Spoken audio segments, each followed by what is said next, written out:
Oh, is this his top one game? Is this his favorite game? Oh, no. It was like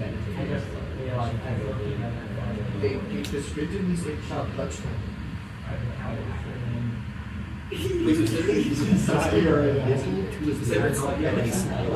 No. Well, he might be, but not in time to do the intro.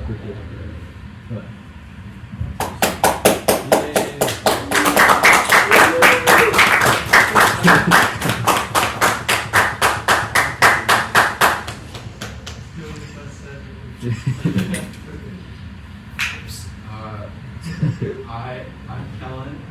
I'm filling in for Cedric. I didn't make these slides, and if you have problems with the slides, please email CBB139. Yeah, CBB139 Humboldt. Please send as many emails to that email as you can. Yeah, we're Burning Club. We're all here. So last weekend there was a club trip. I didn't go on it, but some people did, and it looks like they had a great time. Lots of, I think this is a Eurasian green-winged teal. This is based on this horizontal white bar. That's kind of a rarer version of the normal green-winged teal in North America. And it's just a great trip, and there are more trips like this, and yeah, just keep that in mind. Speaking of, on March 8th, there will be a marsh walk at the Arcata Marsh. With the Zoology Club? I did not know that. Okay, cool. That'll be awesome. Yeah, hopefully it'll be more people. It's a lot of fun. Yeah. Well, thank you. Thank you for pointing that out. I had no idea. This is me at the I Street parking lot. Do you know if that's... I know no information. Okay. Other than it's happening. I'll contact Cedric. Okay. The Clock Lake parking? Yeah. Okay. Oh, that makes sense. Yeah. Yeah, that sounds like it'd be great. And the bird of the week is rough-legged hawk. They're known for their pale blonde heads and namesake feathers around the legs. I guess that's visible here. That's an adaptation that allows them to survive in really cold climates. This is the range now. And they can undergo metabolic shutdown to go for weeks without eating food. And at least in Humboldt, you can look for them from November to April. Maybe, I don't know, they've declined hugely in Humboldt County in the last 10 years, and those are very hard to find. I saw one at the marsh one November. Haven't seen one since, so I don't know. Bear River Ridge, get Bear River Ridge. You gotta find one for Aiden. Yes, find one for Aiden. Aiden needs it.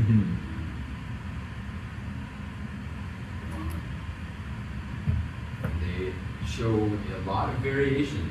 Some very pale birds, some very dark, darkly marked birds.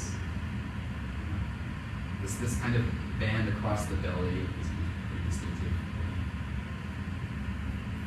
The things on the wrists. This is a field mark. I think that's the mark here. Is that right? Yeah. And we have a special guest speaker today from Napa, California. We have Lucas Stephenson. Lucas is a freshman, his first year, but he is very good at birding, and we're going to let him talk about birding. Yeah. Come on up. Awesome.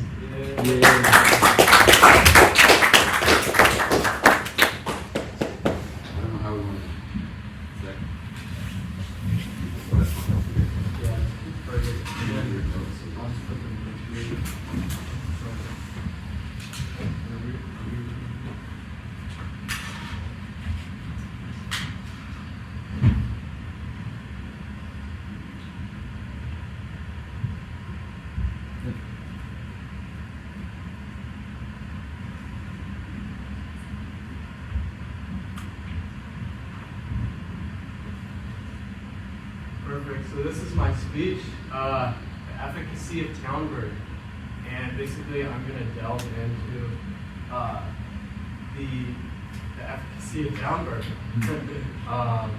It's a very productive thing to do in the winter. which is just happens to be the season right now. And it's a great use of time. If you have a free weekend, go into a town and find some good. Okay. So when okay. So when you look at this picture, so on the left you have an urban town, sort of like just a normal, like your typical town, right? And on the right you have a beautiful forest, like just beautiful. You know, you can go in there and find a lot of birds. So what do you guys think is the more productive place to find birds in the winter? Forest. Forest. Right, the forest. That's what you should think, right? Wrong. So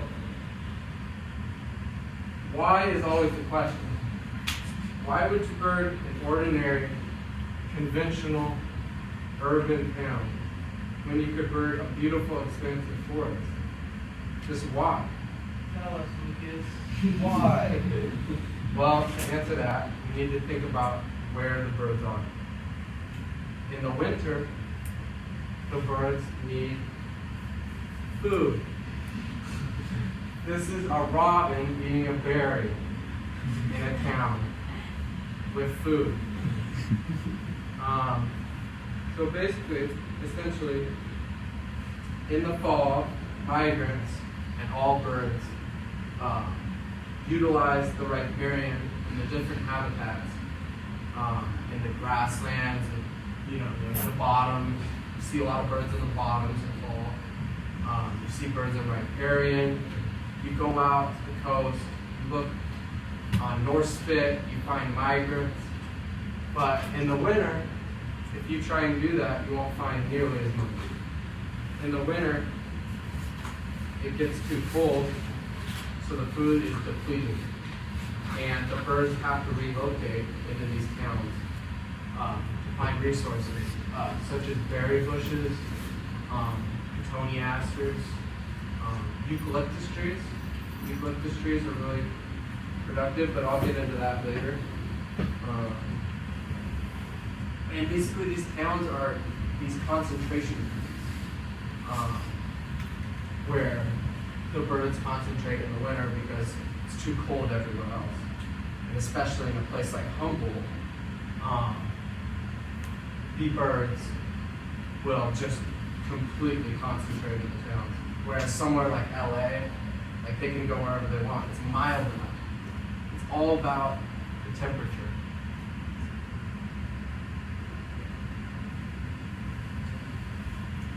Microclimate effects. So towns tend to be slightly warmer than rural areas in the winter due to buildings and pavements retaining heat, which is something that you wouldn't normally think about, but it's actually really important because a lot of these rare vagrants that I'll get into later need warmth, because if they're in places like bottomlands, in places, they won't be able to survive the winter. So they need constant resource, such as berry bushes, trees, feeders. Feeders are really big. And yeah, so towns are really important in the microclimate. And I'm going to get into the optimal trees / bushes to find winter birds and vagrants. So bottle brush, that is my personal favorite, the bottle brush, because you have a chance for so many different options. There's warblers, there's orioles, there's sparrows. Everything likes a good bottle brush. So bottle brush is very important. If I had a backyard up here, that would be the first thing I planted in my room. Bottle brush. Yeah, question. What if bottle brush isn't a native plant?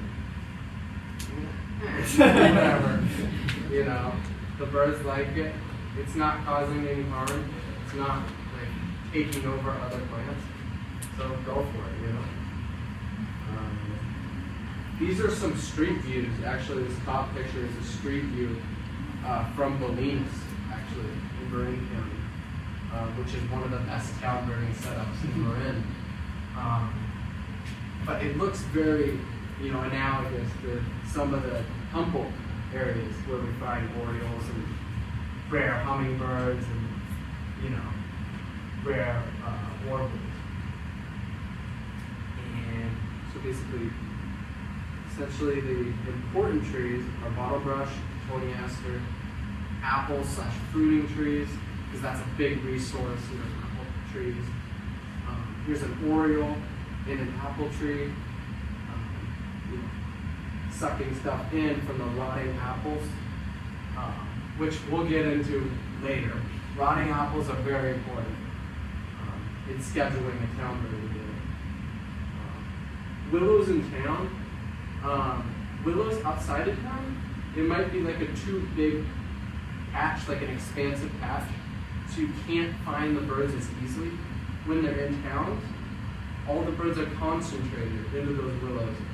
So if you were fishing or trying to draw them out, it'd be far easier to draw them out than a large expansive willow swamp that's on the outside of like bottomlands or like the Salt River riparian or something. And this is actually a Chinese dogwood, which we have in Humboldt, which this winter, Aiden and I, and Owen, I think you were there. I don't know, were you there? We had a Tennessee warbler in a Chinese dogwood, which is one of the more expected winter rarities in Humboldt. But it was going after, I think these are I think they're berries or something. I really don't know. They might be little flowers. It doesn't matter, right? They like it. We're gonna go to the next page. This is one of the most important things. Is prime conditions, right? So you can bird all you want when it's sunny. You're not going to get the same results as when it's high overcast, because when it's sunny, the birds aren't out as much, and that's you can play mob tape, you can fish, when it's sunny, you're not going to have the same birds and the same productivity when you're birding a town. And drizzly conditions actually are conditions where you might see more at your feeder, you might see more out in the bushes, perched up. And it's the universally optimal birding weather is high overcast. And in the fall as well, you want high overcast. So I'm stressing that weather pattern as much as I can. So we're going to get into the differences between small towns and expansive towns, and what you should be checking when November comes around, as soon as the winter season starts for town birding. So small towns are easier to cover, and therefore more vagrant birds are detected because it's so easy to cover. And a small town such as Ferndale might take around 6 checks to check, comfortably, and have a good gauge of what's actually present in the town. Whereas somewhere like Eureka, an expansive town, takes around 20 checks, which is you're going back, you're going back, you're going back, you're going back, and you still don't know what's there. That's the, that's the moral of the story. Aiden, Owen, and I have been grinding Eureka all winter, and there's still we probably found 60% of the birds. There's probably a good amount that are still there that we have not found. So somewhere like Ferndale the positioning is ideal, right? It's in the bottoms, where all the birds are in the fall. They're in the willow trees in the fall, and the town is right there. They can go there at their leisure. As soon as it gets cold, boom, town. resource, food, there. So that's why Ferndale was just having an amazing winter with orioles, warblers, sparrows, you name it, right? Because the bottoms are right there. So it's basically just, little lazy birds, right? They're there in the fall, just hopscotch over to the town, right? And the isolation factor, right? Ferndale is an isolated place, which I will get into later. I might just go show you like a screen. So this is a screenshot, but it doesn't like really do it justice how isolated Ferndale is. But these are the bottoms right here. So you can just check it down and be done with it. Because it's isolated. Another example of a small town that's isolated is Cedarville in Modoc, which is one of the best town birding situations east of the Sierra. Might not be the Sierra, sorry. On the east slope of the mountains in northeastern California. And I have been lucky enough to see a Bohemian waxwing, which is this rare waxwing from the north that only comes down in major eruption years. And guess what it was on? It was in a berry bush with a flock of waxwings. I know, surprise, right? So yeah, Cedarville, really good place. But another example of an expansive town is Half Moon Bay, right? It's in the Bay Area. I won't get too much into it, but basically it's this huge town that takes like 50 checks to know what's there. But basically next to that. Okay, so satellite comparison. What do you guys? Can you guys like see a similar pattern between all these three spots right here? The first one right here, this is Eureka. The second one is Arcata, and the third is Ferndale. Just anything you know. Let's go ahead. Greenery. What was it? Greenery. Greenery. For sure. Right. Owen, you got it, Justin? Huh? Grid. There's a grid. There you go. There's a grid. Right. So that was going to be my point. There's grids. So you could ask any birder you talk to, oh, there's gridlock pattern in the town. Is that important? They'll be like, huh? Like, I don't know. Like, okay. So gridlock patterns allow more space in between yards, and basically these alleyways are really important, which form the gridlocks. So essentially you can bird places where you normally couldn't. Like a normal town, let's say, San Francisco, right? Or like somewhere that doesn't have gridlocks. You can't access these alleyway portions in their backyards. So you don't have an accurate gauge of what all is present. Same thing with Arcata. Also, it allows people to plant more shrubbery in gridlocks. There's more space. You have a plot of land, you can just plant all the greenery you want. So that's very essential to why the town birding is so productive up here, is the gridlock and how well you can check a certain area. Which is really, it's not something that a lot of people know. So I figured I'd bring it up in this presentation. And we're lucky enough to live in such an area where people plant many different types of trees. Like Napa, where I grew up, it's the same 5 trees. It's crepe myrtles, it's pines, and it's like oak trees, and it's like, birds, they like a different assortment of trees. So that's very important in this presentation. Okay, here's an example. Trinidad. Does this share that same gridlock pattern? Not really. Not really. Also, look at the greenery. There's hardly any greenery, right? And that's why the only rarity there this year was a blue-winged warbler. Go figure. The rarest bird of the winter shows up in the worst town, in Humboldt. Never would have guessed it. Not in a million years. I'm going to go to the first slide where I'll show you the blue-winged warbler. This is Aiden's amazing photo of the blue-winged warbler right here. Sam, sorry, I know you got a good photo, but Aiden's was a little bit better. Sorry. Not picking favorites, but picking favorites.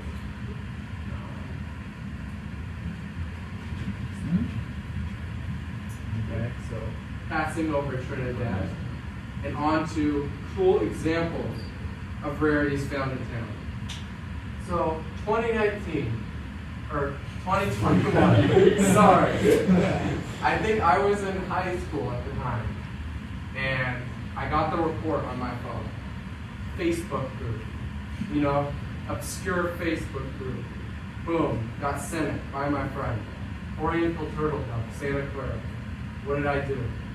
Hopped in the car, picked up two of my buddies, went down there, and 2 hours, bunch of people in this photo, and my friends and I were able to re-find this bird, the Oriental turtle dove, which would end up wintering in the area. Why was this bird wintering in the area? Because it was a town. I forget whose photo this is, but amazing. Okay, moving on. Recently, Aiden and I were birding in Eureka, and we noticed a neighborhood with, things that would draw a bird like the Baltimore Oriole in.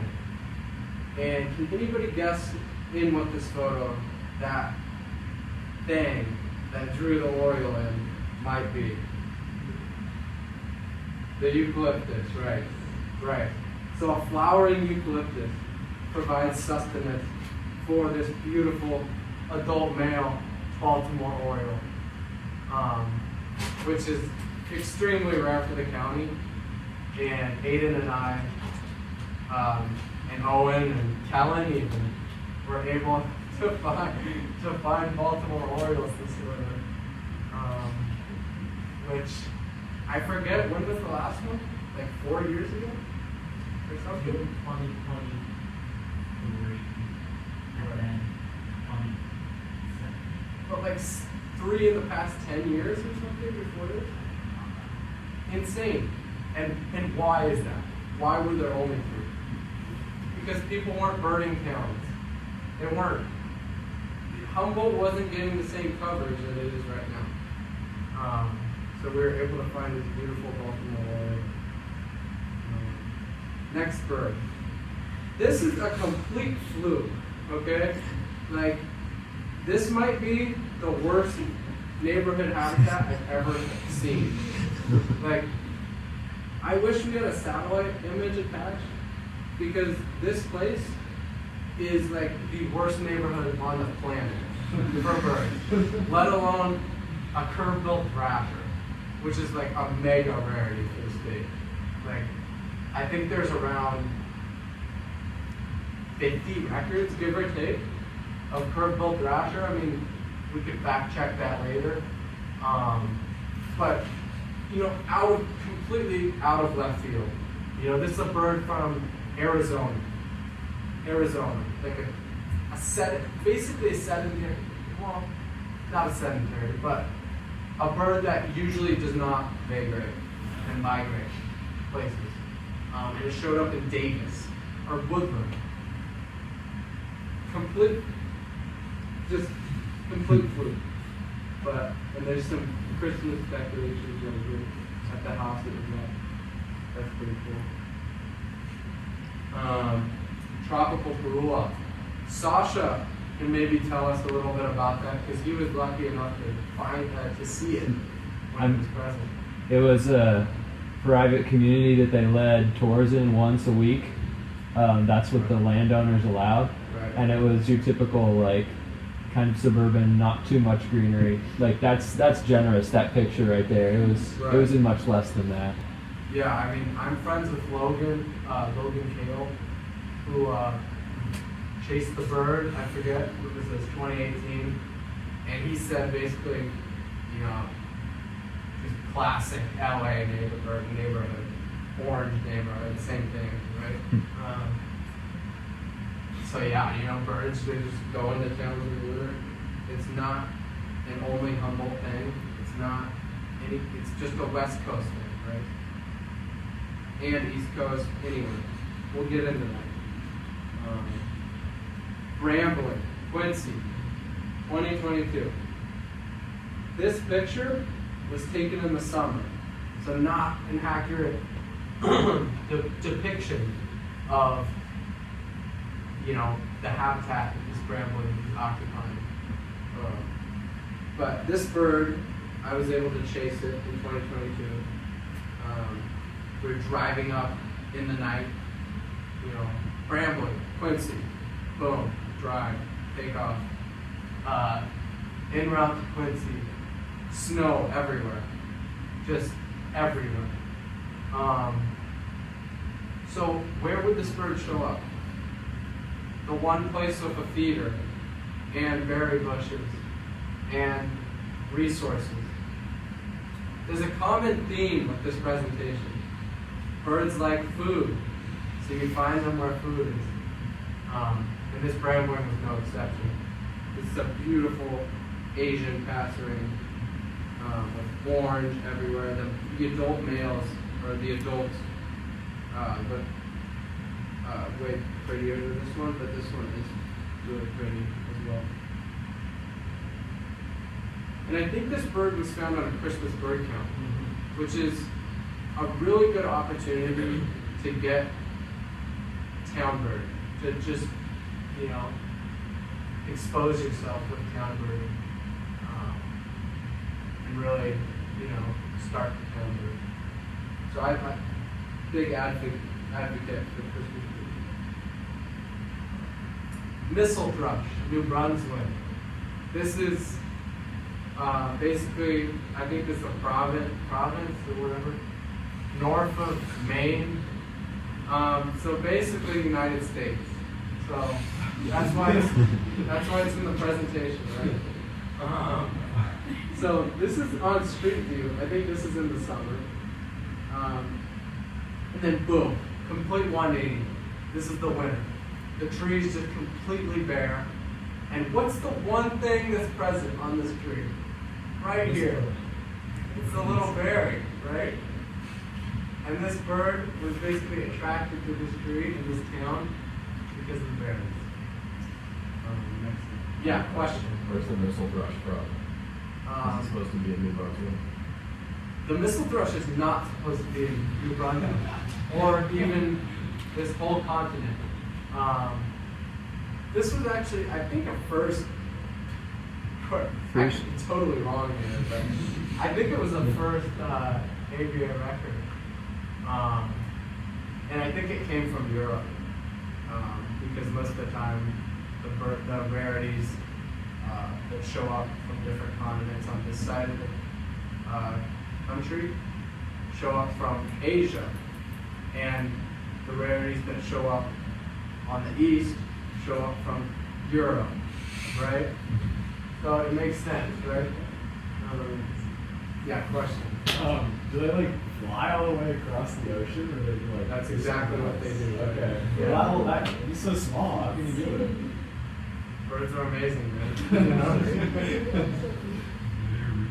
Birds are really amazing. This is most recently. This is a Philadelphia vireo that presumably migrated here in the winter, in the fall, and was basically utilizing the riparian that was present in the town. And then when the winter came about, it continued. Well, no, it was probably utilizing the riparian in the nearby bottoms or the Salt River or something. And then it relocated to this town where it could find more insects in the winter.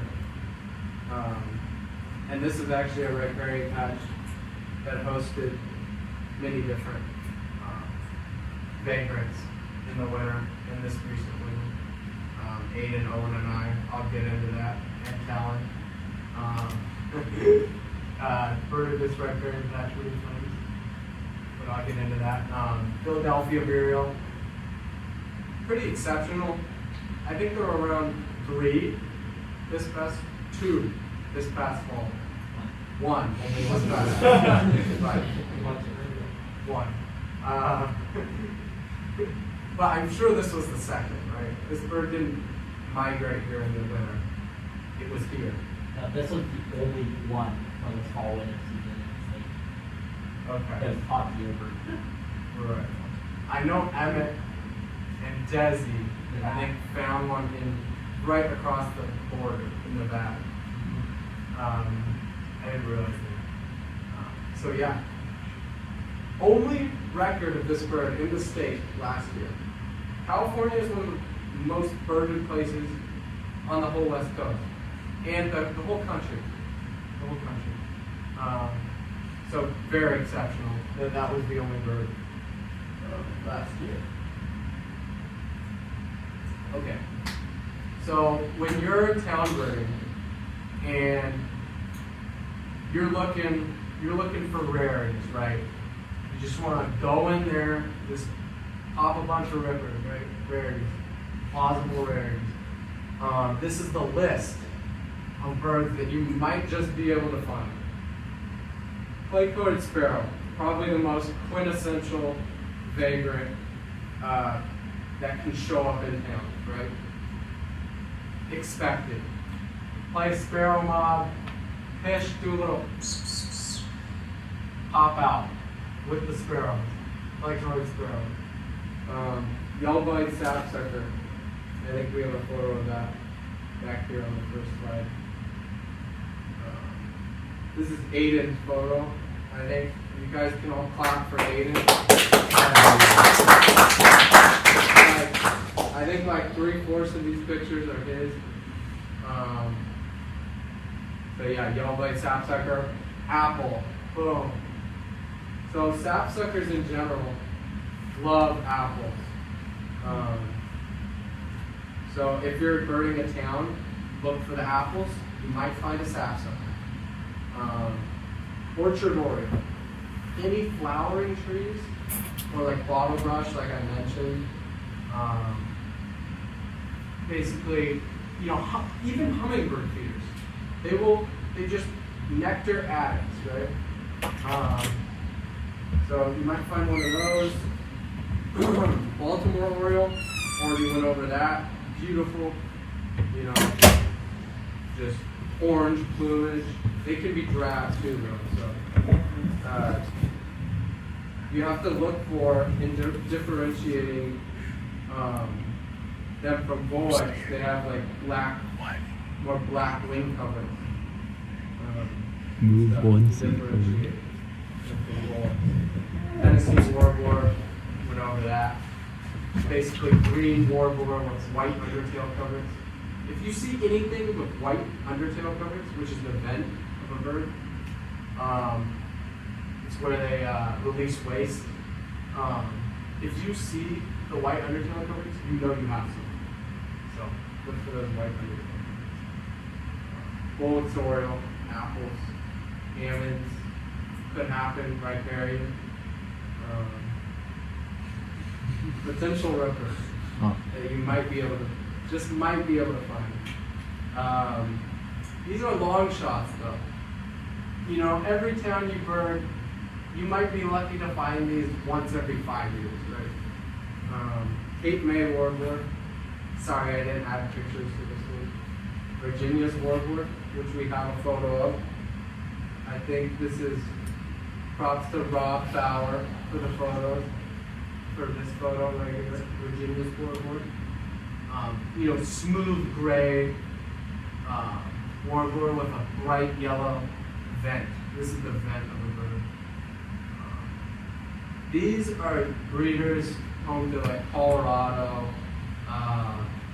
Will, New Mexico.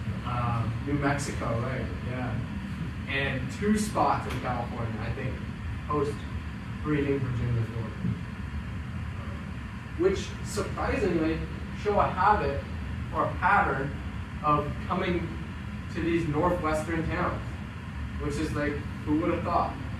This little warbler that breeds in these like arid canyons in like Utah and Colorado and New Mexico, we can find them, town birding in Humboldt. It's pretty amazing.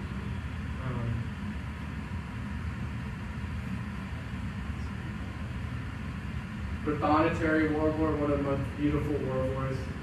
People call it the golden swamp warbler. You can find those hypothetically in a town in the winter.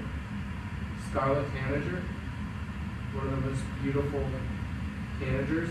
I will show these photos of these birds after the presentation is done, so you guys can just see what they look like. Rustic bunny, that's a dream bird, right? It's a dream bird for me, probably for Aiden, probably for all of us. There was one that showed up in Hoopa Hoopa, I think, which is this little town bottoms area in the inland Humboldt area. I think it was one winter in like 1980 or something. I don't know. Next slide. Okay. So when you're town birding, some stuff can happen, right? You got your binoculars, you're looking at people's yards, you're walking through towns, It's not, invasive at all, but some people can take exception, right? And, this lady happened to take exception. One day, when Owen, Helen, Aiden, and I were birding Ferndale, in November, I think it was. And we were able to, find a lot of rarities that day. So we spent a good amount of time in the town, looking in people's yards, right? This is a red-eyed vireo that we were able to find. Red-eyed vireo. Could be a chivy vireo, which is from South America. It's a Hail Mary long shot, whatever, but it was making weird calls, so hypothetically, could it be a chivy vireo? Sure. Sure, it could be a chivy vireo. And basically, we went to this person's yard, and we were looking from the street, and we were playing sparrow moth, and an oriole popped up. And it was a drab oriole. And at first glance, it seemed like it could have been a bullet sword, but it wasn't. It turned out to be a Baltimore one, the rare eastern counterpart. So we're looking in this lady's yard for like 20 minutes, and she comes up in her truck, and she tries to run us over while we're birding on the road, which wasn't ideal. It wasn't ideal in that situation. Is that actually murder or is that just... No. Okay. This is a stock image that I found online. I think it took me like 2 minutes to find. But, this lady, like, Ford F-150, boom, down the road, just blaring the horn. And I was like, okay, this lady's insane. I'm just going to keep on birding. Everyone else is like, screw this, I'm out of here. But yeah, it's important. It's an important situation that, basically teaches you a lesson that there's crazy people out there, and you are not in the wrong by standing in the road looking at somebody's yard, finding birds. You are not in the wrong. Like, the cops came and basically, told this lady she's crazy. And what did we do? We kept on looking at the Orioles, like normal people do.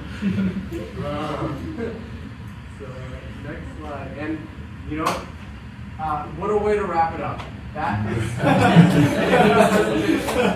and basically that is the lesson.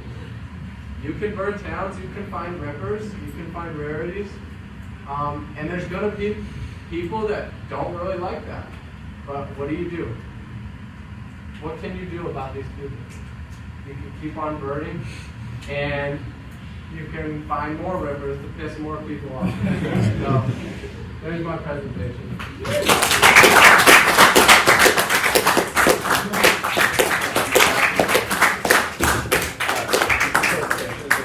Oh yeah. The pictures. Also always be conscientious.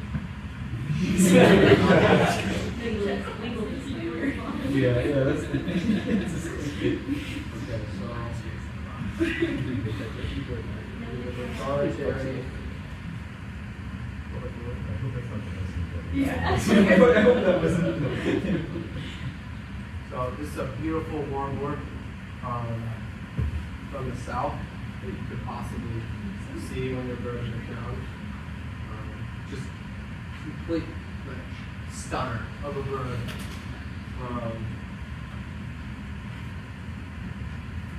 Scarlet. Let's go scarlet.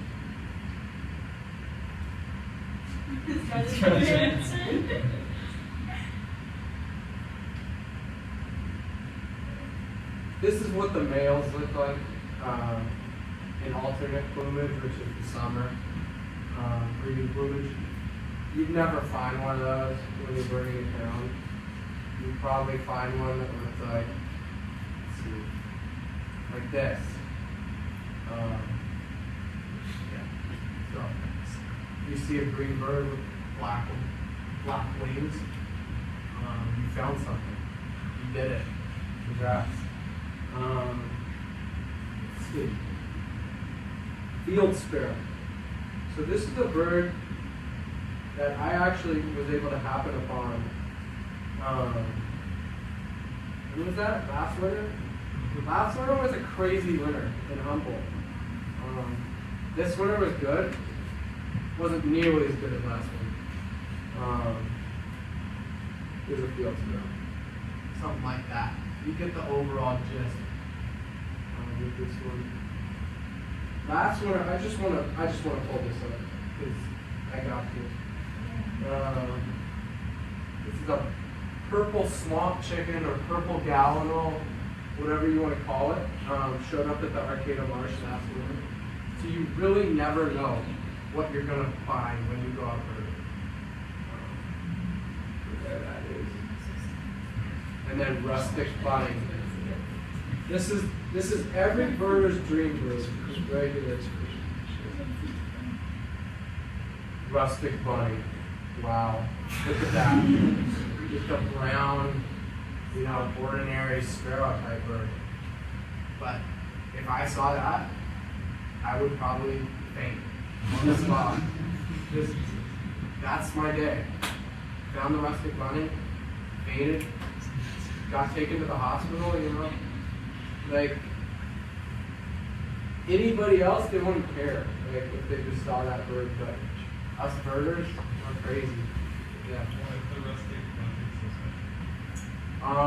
It's from Asia, and there's like 3 records for the state or something.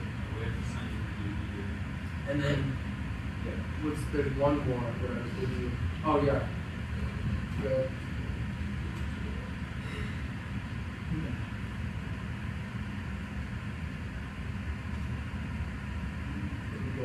Red flag detail. Maybe one day I'll be lucky enough to find this. Really beautiful. Red flag detail from Asia. I think 7 state records now it is, or something like that. But yeah, Sasha, you can take it over if you want. Yeah.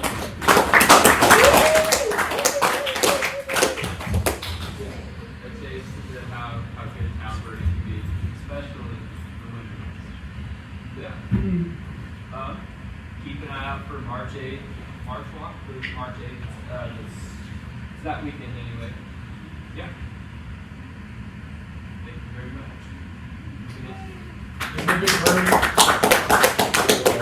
Oh, I've never actually been to a meeting with Birdie. Oh, yeah. Oh, Yeah, I'm a birdie guy again. I'll put it on. Put it on.